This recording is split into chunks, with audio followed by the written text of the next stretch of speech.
Mari Mari, soy Carmen Raín, hueitra de Tralcapulli.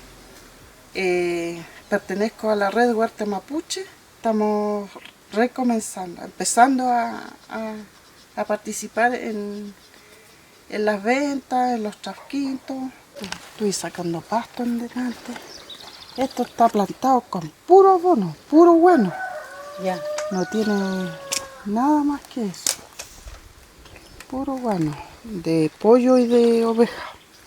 Y se dio muy linda, si esta tienen poquito, a ver cuánto tendrán, un mes.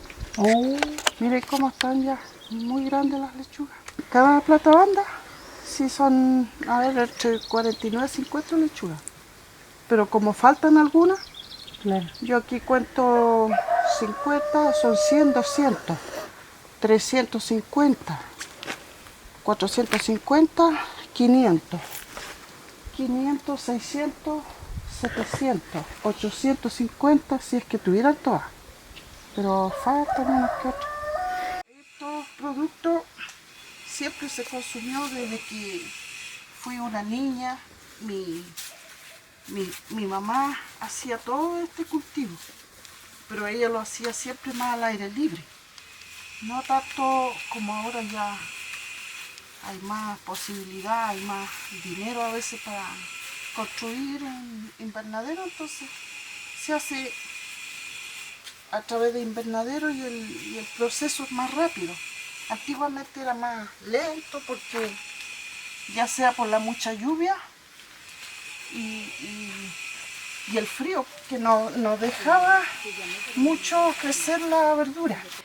Pero que antiguamente también las ñañas siempre tenían, bueno, de todo en la huerta, como hierbas aromáticas, el orégano que es aromático, el toronjil, ruda, ajenjo, esto es ajenjo.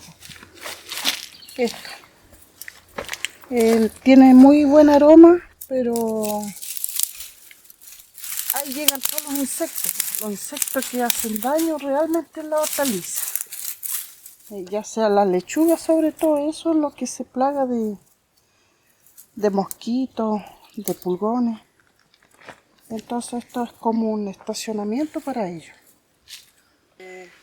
Invitar a las personas, a la clientela de Panguipulli alrededor, para que consuman un producto sano, sin químicos. La naturaleza hace que uno cultive verduras sanas, ya sea de los animales, por hacer una compostera sana, y por las aguas de vertiente que también son muy sanas, sin cloro, sin químicos. Qué mejor que consumir el producto de campo, sano.